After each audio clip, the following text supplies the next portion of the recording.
Chinu would have never guessed that a conversation about organic tomatoes would lead him and his family to the Adventist faith.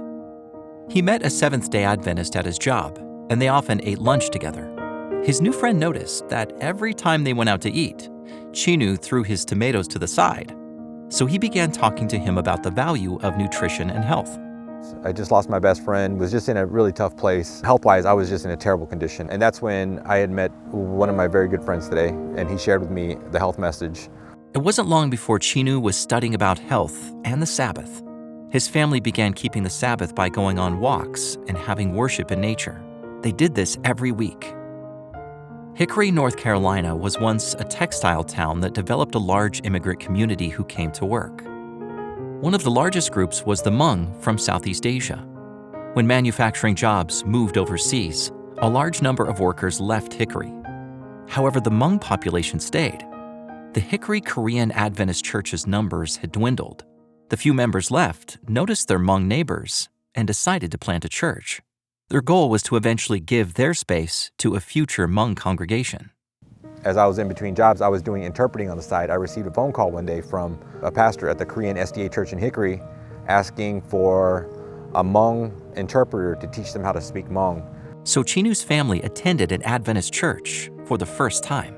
It just felt like a breath of fresh air.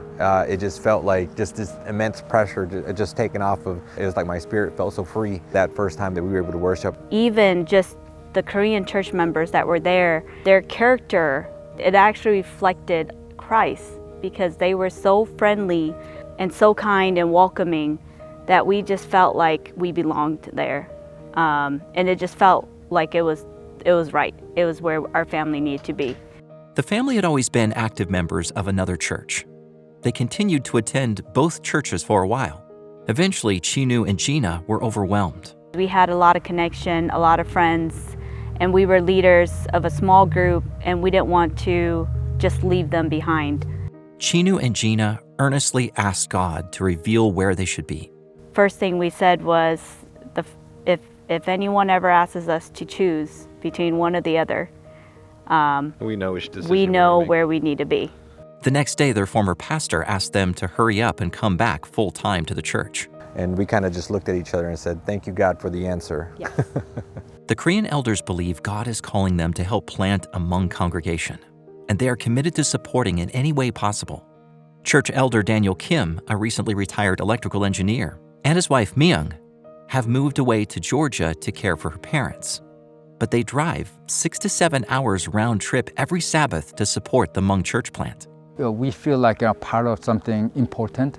So because of that sense of mission that we have, the vision that we have, the goal that we have, so because of that, we don't feel like, it's a long drive or hard drive. We were just drawn in by their Christ-like character from the very beginning, their friendliness, their willingness to help, and really their desire, their selflessness, and their desire to help the Hmong community. And I think for us, that passion is very contagious. And for us, being Hmong, of course, there's just a big burden, a big responsibility we feel to share the good news with those around us that haven't heard the message. All of Chinu and Gina's kids play a role in the church. From helping teach the children's Sabbath school to running the audiovisual system, everyone is involved.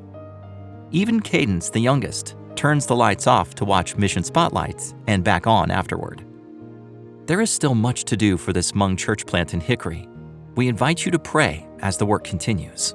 One thing to pray is really for to really come to know who God is, who a loving God and a merciful God, and God that is willing to heal, not only physically, but spiritually. Thank you for supporting Mission and planting churches around the world.